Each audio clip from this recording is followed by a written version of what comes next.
Hello दोस्तों, तो आज हम पढ़ेंगे प्रश्नावली 4.1 का प्रश्न क्रमांक 2। तो प्रश्न क्रमांक 2 क्या कह रहा है, निम्न स्थितियों के को द्विघात समीकरण के रूप में निरूपित कीजिए। मतलब कि अभी तक हम वो समीकरण दे रहे थे, हम उसको सोल्व करके बता रहे थे कि वह द्विघात समीकरण है या नहीं है। अब हमको स्थिति दे दी जाएगी, हमें उसका द्विघात समीकरण बनाना है। तो पहला क्वेश्चन क्या बोल रहा है कि एक आयताकार भूखंड का क्षेत्रफल 528 मीटर स्क्वायर है। क्षेत्र की लंबाई मीटरों में चौड़ाई के दोगुने से एक अधिक है।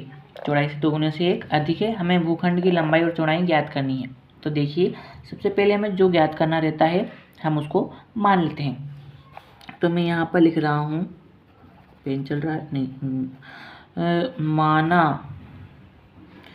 भूखंड की चौड़ाई।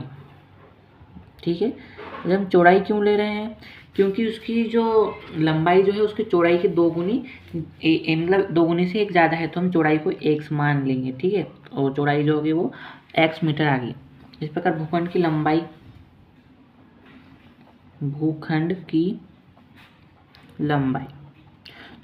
लंबाई क्या कह रहा है कि क्षेत्रफल लंबाई चौड़ाई के दोगुने, यानी कि चौड़ाई हमने x मानी तो x का गुणा कर देंगे, चौड़ाई के दोगुने से एक अधिक है, तो ये हो गया मीटर।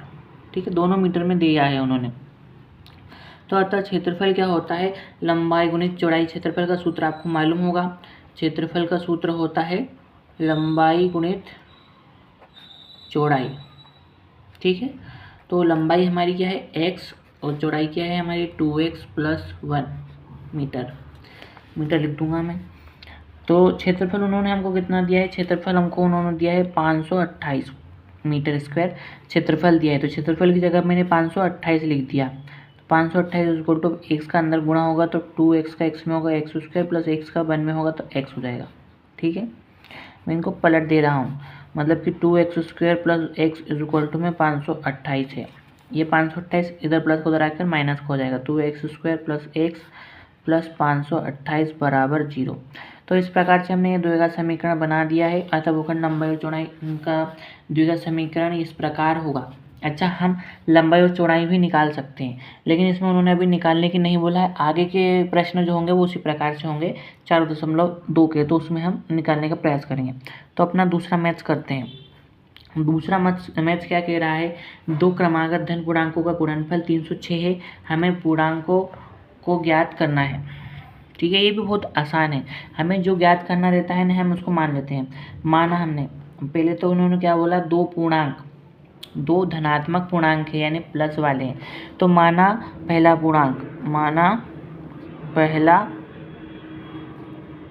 पूर्णांक जो है वो क्या है, x है। इसलिए दूसरा क्रमागत, क्योंकि उन्होंने क्या बोला है, दो क्रमागत धन पूर्णांक, यानी अगर ये x है तो x के बाद क्या आएगा, मतलब 1 के बाद क्या आता है 2, यानी कि 1 जुड़ता जाता है तो x में 1 हम जोड़ देंगे।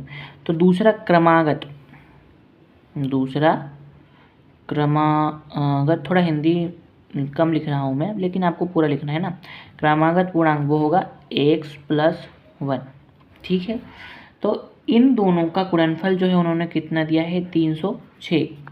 तो सबसे पहले मैं लिख देता हूँ गुणनफल दोनों का, मतलब पहला और दूसरे, तो इसका गुणा कर रहे हैं हम। ये हमारा पहला पूर्णांक, ये उसका क्रमागत दूसरा पूर्णांक, यानी इसको ऐसा 1 × 2 इस प्रकार से, अगर x का मान 1 हुआ तो। गुणनफल कितना दिया है उन्होंने हमको, गुणनफल दिया है 306 बराबर, अब इस x का अंदर गुणा होगा x² प्लस 1x में होगा तो वो हो जाएगा x।